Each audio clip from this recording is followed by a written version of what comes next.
हमेशा चर्चा में रहने वाले वैशाली नगर के विधायक रिकेश सेन एक बार फिर चर्चा में हैं। आज उन्होंने शहर में 3 बड़े कार्यक्रमों में हिस्सेदारी की। सबसे पहले उन्होंने नेहरू नगर गुरुद्वारा स्थित चैरिटेबल पॉलीक्लिनिक में इलेक्ट्रॉनिक डेंटल चेयर का एक जो विधायक की जो मानदेय राशि है उसे उनको समर्पित किया। आपको याद होगा कि लगभग 5 महीने पहले 6 महीने पहले जब उनको विधायक बने थे तो उन्होंने अपनी पहली मानदेय राशि से नेहरू नगर गुरुद्वारा कमेटी को एक ई रिक्शा प्रदान किया था, जो कि शव वाहन लाने के लिए जो डीप प्रिजर्व वहाँ पर रखा हुआ था उसको लाने ले जाने के लिए इस ई रिक्शा की जरूरत थी। तो पहले मानदेय राशि से रिकेश सेन ने उस ई रिक्शा को खरीद करके नेहरू नगर गुरुद्वारा प्रबंधन को कमेटी को दिया था। इस बीच जब वो वहाँ दौरे गए और उस दौरान जो वहाँ पर गुरुद्वारे में अक्सर जाते हैं, इस दौरान उन्होंने वहाँ पर एक जो हॉस्पिटल है, जो चैरिटेबल पॉलीक्लिनिक है, उसमें देखा उसकी स्थिति है कि मात्र 50 रुपए की फीस में वहाँ पर सभी तरह के रोगों की जांच की जाती है और निःशुल्क दवाइयाँ दी जाती हैं।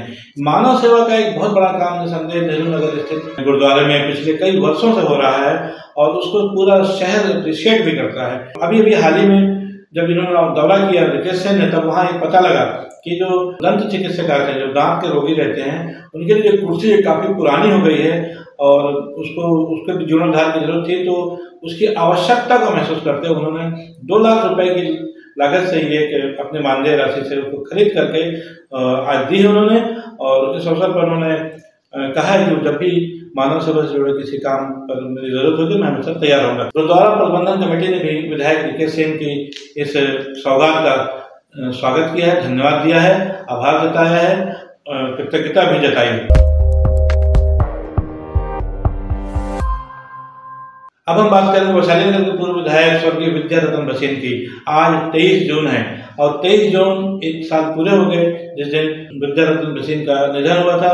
और इस प्रथम पुण्यतिथि पर उनके निवास पर एक श्रद्धांजलि सभा का आयोजन किया गया और इस अवसर पर वैशाली नगर के विधायक रिकेश सेन ने जाकर शिरकत की, श्रद्धा सुमन अर्पित किए और उन्होंने कहा कि वैशाली नगर का आज जो स्वरूप है, वैशाली नगर का जो आज एक आभा मंडल बना है, उसमें स्वर्गीय विद्या रतन भसीन द्वारा किए गए योगदान को कभी भी भुलाया नहीं जा सकता और यही उनकी प्रति हमारी सही सच्ची श्रद्धांजलि होगी। इस दौरान भारतीय जनता पार्टी से जुड़े हुए बहुत सारे अन्य पदाधिकारी कार्यकर्ता भी वहां पर मौजूद थे। अब ये तीसरी खबर है, वो ये है कि एक अन्य कार्यक्रम पंडित स्वर्गीय श्यामा प्रसाद मुखर्जी की 71वीं पुण्यतिथि आज मनाई गई।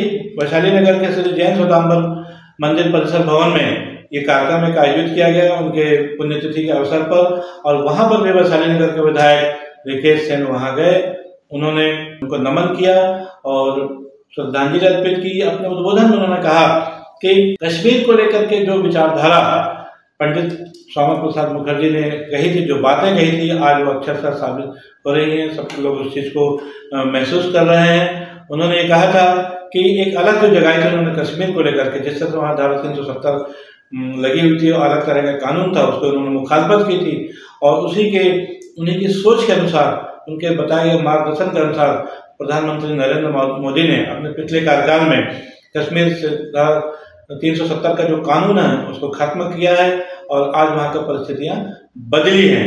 और उन्होंने ये कहा कि अपनी सोच के अनुसार ही पंडित श्यामा प्रसाद मुखर्जी ने जनसंघ की स्थापना की थी और सभी को एक बेहतर विचारधारा से जुड़ने का एक अवसर प्रदान किया था।